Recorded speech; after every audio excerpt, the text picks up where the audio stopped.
guys, di sini kami akan membuat video praktikum 1 tentang transmisi data digital. Perkenalkan, nama saya Felsen Anito Purba dan teman-teman saya Jaskia Nabil, saya Nadia Syifa, saya Disti Anandanugraha, saya Moja Claudia, saya Nona Anjani.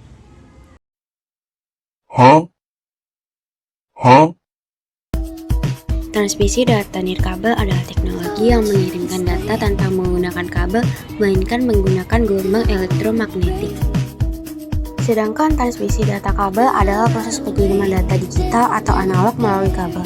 Transmisi data kabel menggunakan media transmisi kabel, yaitu kabel yang menghubungkan pengirim dan penerima data.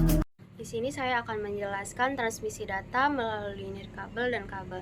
Transmisi data melalui nirkabel yang pertama salah satunya adalah Bluetooth, yaitu menggunakan gelombang radio untuk menghubungkan perangkat kecil seperti headphone dan speaker ke perangkat lain. Yang kedua ada Wi-Fi, yaitu menghubungkan jaringan ke perangkat lain. Selanjutnya adalah NFC atau Near-Field Communication, yaitu menggunakan medan magnetik untuk mengirimkan data antara perangkat yang berdekatan. Selanjutnya adalah transmisi data melalui kabel. Yang pertama adalah menggunakan kabel USB atau Universal Serial Bus untuk menghubungkan perangkat ke komputer. Kedua adalah menggunakan kabel paralel untuk menghubungkan perangkat ke komputer. Yang ketiga adalah menggunakan kabel fiber optik untuk mengirimkan data melalui cahaya. Transmisi digital adalah proses pengiriman data digital dari satu perangkat ke perangkat lain melalui saluran komunikasi. Data digital dapat berupa teks, gambar, suara, dan video yang diwakili dalam bentuk bit-bit digital 0 dan 1. Metode transmisi data dibagi menjadi dua, yaitu transmisi data paralel adalah metode transmisi data di mana bit data komunikasi dikirim bersamaan melalui beberapa saluran komunikasi yang terpisah. Contoh penggunaan transmisi data paralel adalah printer dan scanner yang menggunakan koneksi paralel untuk mengirim dokumen data ke laptop. Yang kedua adalah transmisi data serial adalah metode transmisi data di mana bit-bit data dikirimkan satu persatu melalui satu saluran komunikasi.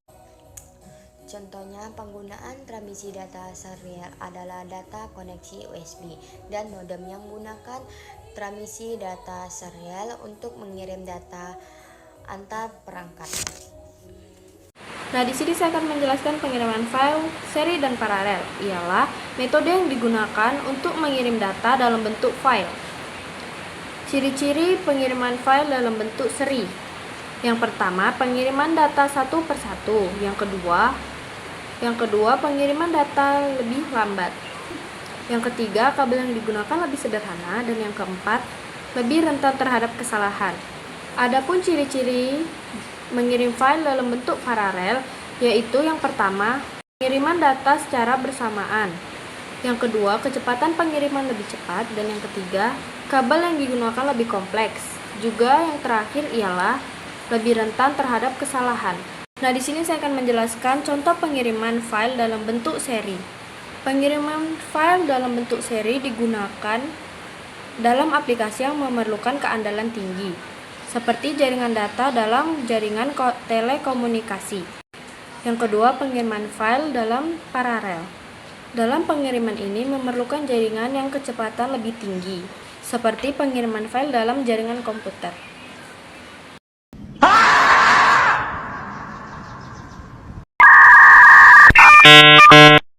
Pengiriman file melalui WhatsApp hanya membutuhkan waktu 2,60 detik. Pengiriman file melalui Bluetooth hanya membutuhkan waktu 2,70 detik.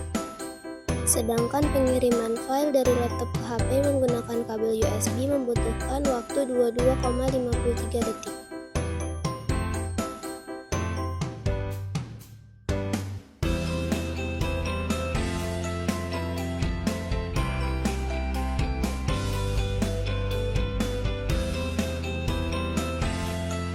Dari materi kali ini yang dapat disimpulkan adalah metode pengiriman data atau file dari handphone ke handphone melalui WhatsApp adalah cara paling cepat dan paling efektif daripada menggunakan Bluetooth ataupun kabel USB dari handphone ke laptop.